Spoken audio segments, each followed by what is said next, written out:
En psychologie, la peur d'être perçu apparaît lorsque ton cerveau n'arrive plus à faire la différence entre être vu et être jugé. C'est quand tu réarranges soigneusement les coussins du canapé après t'être assis, comme pour effacer toute trace de ta présence, même chez toi. Ou ce moment où tu t'apprêtes à faire une lessive, mais tu bloques parce qu'il y a du monde dans le salon. Soudain, le linge propre peut attendre indéfiniment. Ce n'est pas seulement de l'anxiété sociale, c'est ton système nerveux qui traite le simple fait d'exister comme une performance à haut risque. C'est être hanté par des conversations de groupe dont tu ne fais pas partie, convaincu que des amis parlent de toi dans ton dos. Et s'ils parlèrent de moi, là, maintenant? Et si je ne pouvais même pas me défendre? Ton cerveau monte des procès entiers où tu es à la fois l'accusé et la personne absente du tribunal. Cet enfant de 7 ans qui a appris à se faire tout petit pour éviter les critiques d'un parent est devenu un adulte qui s'efface de sa propre vie. D'un point de vue psychologique, cela arrive lorsque l'enfance a conditionné ton cerveau à associer visibilité et danger. Chaque « ne te fais pas remarquer » ou « tu te prends pour qui »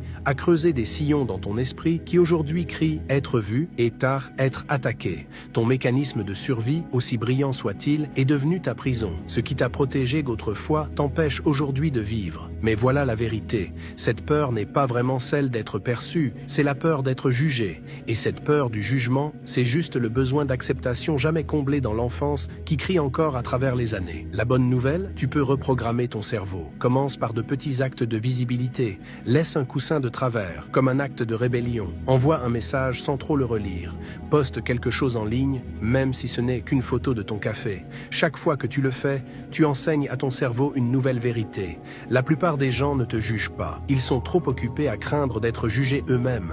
Et quand le jugement arrive malgré tout, rappelle-toi, ce que les gens appellent cringe, ce n'est que leur malaise face à l'authenticité. Leur réaction parle d'eux, pas de toi. Le collègue qui lève les yeux au ciel devant ton enthousiasme, c'est quelqu'un qui a oublié comment ressentir de la joie. Le proche qui se moque de tes passions, c'est une personne qui a enterré les siennes depuis longtemps. Cet enfant terrifié en toi a fait un travail incroyable pour te protéger.